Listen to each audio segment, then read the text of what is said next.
Run বন্যার আইপিএলে final match এমন হবে সেটি বোধহয় অনেক ক্রিকেট ভক্ত কল্পনাও করতে পারেনি। বলা যায় একেবারেই একপেশে লড়াই।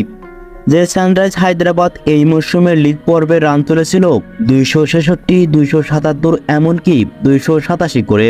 এই দলই ফাইনালে অল আউট হয়ে গিয়েছে মাত্র 113 রানে। কলকাতা নাইট রাইডার্সের কেকেআর 3 পেসার আন্দ্রে রাসেল এবং মিচেল স্টার্ক, হার্ষিত রানার তোপে পুরো ইনিংস খেলতে পারেনি হায়দ্রাবাদ। অল আউট হয়ে গেছে 9 বল আগেই। লক্ষ্য ছোট হওয়ার আইপিএলে তৃতীয় শিরোপা গড়ে তুলে কোনো ব্যাগই পেতে হয়নি কলকাতাকে। মাত্র 10 ওভার 3 ওভারে 8 উইকেট হাতে রেখেই হায়দ্রাবাদের লক্ষ্য টপকে যায় তারা। চেন্নাইয়ের চিরোদ্দম স্টেডিয়ামে 114 রানের লক্ষ্যে ব্যাট করতে নেমেই শুরু থেকেই জড়ো ব্যাটিং করে কলকাতা। দলীয় 11 রানে ওপেনার সুনীল নারিন 6 বলে 6 আউট হয়ে গেলেও রান তোলার গতি কমাননি ভেস্টেক্স আয়ার এবং রহমানুল্লাহ গুরবাজ। 8 ওভারে 93 রান তোলেন তারা। 32 বলে 39 করে আউট হয়ে যান রহমানুল্লাহ গুরবাজ। তবে দলকে জিতিয়ে মাঠ ছাড়েন ভেস্টেক্স। 50 হাঁকান তিনি। 26 বলে 52 রানের অপরাজিত ইনিংস খেলেন ভেস্টেক্স আয়ার। তার সঙ্গে 6 রানে অপরাজিত ছিলেন অধিনায়ক শ্রেয়স আয়ার।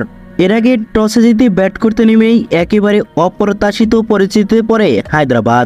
দলীয় 6 রানে 2টি উইকেটে 21 রানে 3টি উইকেট হারায় প্যাট কামিন্সের দল। ইনিংসের প্রথম ওভারে পঞ্চম বলে অভিষেক শর্মাকে 5 বলে 2 রান করে বোল্ড করেন মিচেল স্টার্ক। তৃতীয় ওভারে বোলিংয়ে এসে ট্রাভিস হেডকে 1 বলে 0 রানের খাতায় তুলতে দেননি বৈভব আরোরা। রাহুল ত্রিপাঠী ম্যাচ ধরার চেষ্টা করেও ব্যর্থ হন। 13 বল খেলেও 9 রান করে স্ট্রাইকের দিতে শিকার হন তিনি। এরপর ধৈর্য ধরে হায়দ্রাবাদকে সামনে এগিয়ে নেওয়ার চেষ্টা করে এইডেন মাকরাম এবং নীতিশ কুমার রেড্ডি। 10 বলে 13 রান করে নীতিশের উইকেট নেন হার্ষিত রানা। ফলে ভেঙে যায় কটরির 26 রানের ছোট্ট জুটি। মাকরামও টিকতে পারেননি। 23 বলে 20 রান করে আন্দ্রে রাসেলের শিকার হন তিনি। 62 রানে 5টি উইকেট হারায় হায়দ্রাবাদের। কিছুই করতে পারেনি শাহবাজ। 7 বল খেলে রান করেছেন 8 রান। যাকে নিয়ে কলকাতায় সংখ্যায় ছিল সেই হেনরিক ক্লাসেন ছিল একেবারে অনুজ্জ্বল। শেষ দিকেও অত্যন্ত তাকে কিছু একটা করতে আশা করেছিল হায়দ্রাবাদ, সেটিও হলো না। 17 বলে 16 রান করে আউট হয়ে যান ক্লাসেন। শেষ দিকেই একাই লড়ে জলের জন্য সর্বোচ্চ 23 রান করেছেন 19 বলে অধিনায়ক কামিন্স। রাসেলের বলে স্ট্রাইকের হাতে ক্যাচ দিয়ে তিনিও আউট হয়ে যান।